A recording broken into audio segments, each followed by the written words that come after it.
But most of the international magazines or reports had written him off. They said no, probably he'll not be able to perform what the Tata legacy actually reflects. So, see, everybody wrote him off. They thought he was a greenhorn. That's because he's a very reticent person. He doesn't speak much. But then you need to understand, still waters run deep. Man is very stoic. Man is very strong. When you scream, when you shout, you give yourself up very easily. When you don't, you are inscrutable. That is what this man was. Not in the negative sense, but in the positive sense. The most interesting thing is that Mr. Tata had the greatest advantage of being underestimated, if you know what I mean. So when you have to perform, beat the underdogs. That is the rule, the underlying principle here. No, I'm not saying that you need to be underdog to perform and become a top dog. No, that's not what I said. All what I'm trying to say is that the wisest of general will never shout from the rooftop that I'm going to conquer you. Okay, so when Mr. Tata took over the chairmanship of Tata Sons, probably that was the year 1991, when liberalization was on the cards for the government. So what was the thought process Mr. Ratan Tata took that now, because India is going into the scheme of liberalization, so what are the drastic steps which he took to face that competition which would come from all the foreign companies and institutions? See, I don't know how much of company history people would like to know, but I'll just put it like this to you. Mr. Tata saw it coming. In 1983, he formulated what is called the 1983 Strategic Plan for the Tata Group. The 1983 Strategic Plan for the Tata Group contained the embryos of growth which Mr. Tata implemented as soon as the 1991 liberalization policy started. So he was ready for the buffeting winds of change, and I think Tata Group was singular in its anticipation of the change, and therefore he was fully prepared.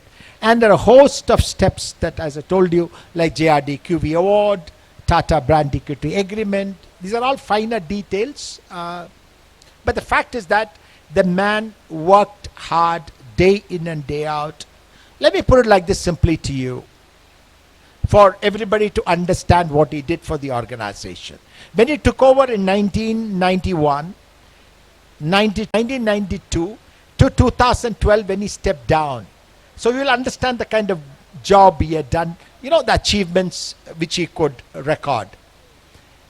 From $5.4 billion, it took his conglomerate to $100 billion, which means 1,742% top line growth. That is this man. So you understand, I'm not going into the granular details which are in my book. So you understand the kind of work he did and the kind of achievements people normally attribute to him. So for him, the journey from 1991 till 2012 was not a cakewalk, because what we see is that there was a NANO problem in Bengal, then there was a Tata Tea problem in Assam, then there was a 26/11 incident. So there were a lot of uphills during his whole phase. So how did he overcome each of the phase and tackle each of these problems? See, you can ask Dr. Lakshmi ma'am. If you have to climb the apex, you have to face problems. If you don't face problems, then you better sit on the ground and keep sleeping. So facing a problem is an inevitable part of life's journey towards any form of achievement. Like you say, President Nixon's most favorite saying, and that's what people say, is the best of steel has to go through the hottest of fire. So he went through very, very hard times. And the fact is that he was strong and he was able to stand up to the challenge and achieve what he did today. The incident of 26/11 probably changed a lot in him, bringing though he was a very social person since childhood, but then 26/11 really changed his heart. See, there are many things. Last time you asked, last question was loaded. You asked about NANO, you asked about ULFA, I don't know how many minutes or how many hours I can talk on each topic. But suffice to say one thing. Everybody in this country would say nano was a failure. Okay? Even you would say so. That is what you have in mind, right? I have a different take on it. Now, how do I explain this to you? As I told you in the beginning, for Mr. Ratan Tata, a business is not a commercial opportunity you would like to exploit. What he would do and did till the last is looking at a social problem and trying to evolve a commercial strategy in order to fulfill that social goal. See, Mr. Tata could have, instead of Nano, brought in a Mercedes, or had, or probably collaborated with any company and designed a limousine or a huge car. Why did he design Nano? He designed Nano to fulfill a social obligation to provide safe transport to the lower middle class and the middle class. That was the need. Now, did he succeed? Yes, he succeeded because they say Nano brought in what is called the nano effect or the nano revolution. Yes, I agree, Tatas could not provide the marketing finesse in order to make it a successful car for India. But as long as it has triggered a revolution in nanotechnology, leading to companies like GE and, for instance, Nissan together, there's a gentleman called Ghosh, Nissan Renault, that is Renault Nissan produced a car called Logan, and they were selling 400,000 cars every year, and that is based on nanotechnology.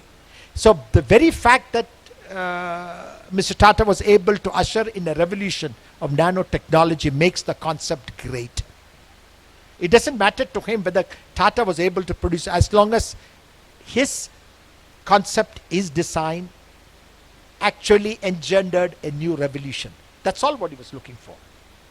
So during his journey, as you said, that he faced a lot of uphills, but one of his inevitable, regrettable moment was to replace Mr. Mistry.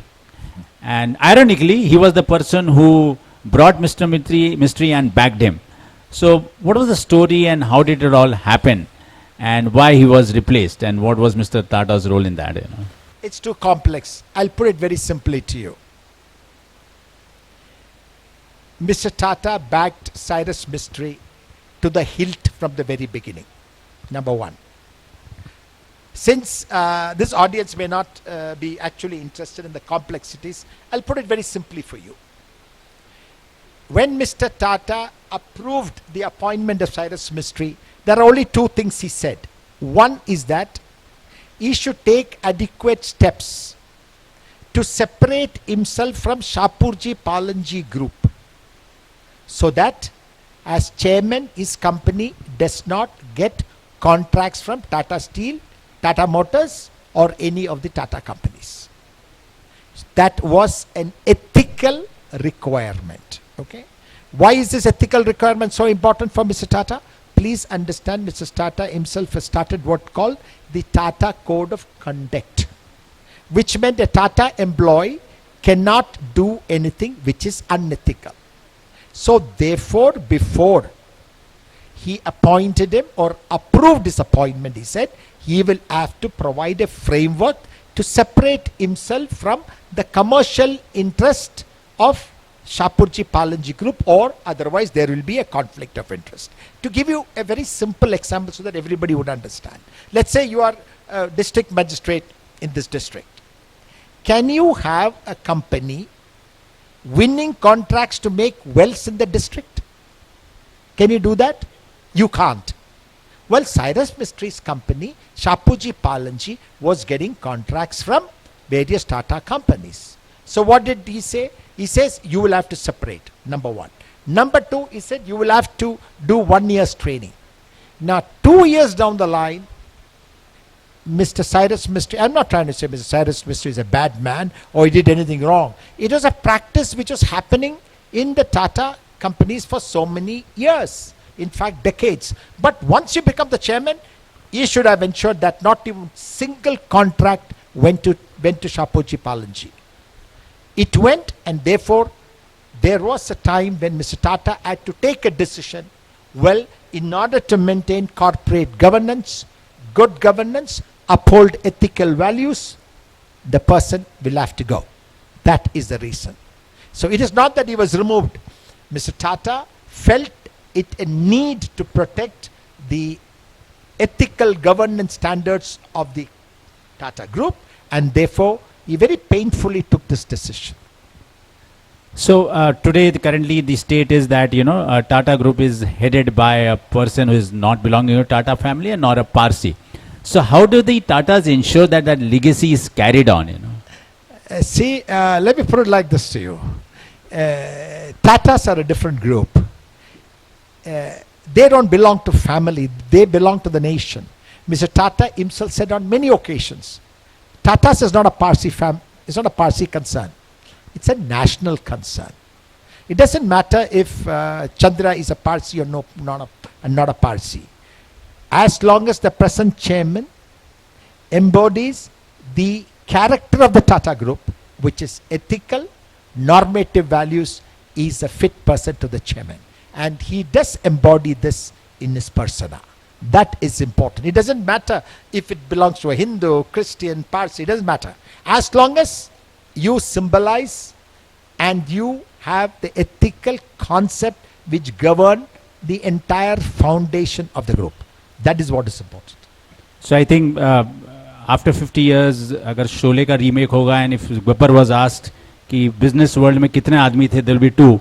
One Tata belonging for a social cause, and another family belonging for a marriage cause, right? I think that would be the answer coming out from you. No. I will not reduce it to Sholay, although it's a very attractive kind of a proposition. But that's not true. Tata's right. How do I explain this to you? If it were a deeper class, I would have said. Let me give you an example. People in India have really not known what the Tata stand for. The Tata class 2, 3, 4 you study. So that's when you do the Tata Steel. His father, Nusarvanji Tata, had a firm. And he was so honest that his partners didn't sign an agreement with him. And every month, whatever was their due was sent to their home. Number 2. When Jamshedji had a contracting firm, when it actually went into loss and had to be dismantled, the debtors made him a person and said, you be the liquidator. We believe you so much that you be the liquidator and we'll pay you 20 pounds a month. That is the kind of honesty with which the Tata Group has moved forward as a corporation. So, according to me, that group will always stick to the ethical standards. And Mr. Tata has said so many times, we would have grown much faster, many times bigger, if we had followed the path which the other industrial houses have also done. That's what he has said.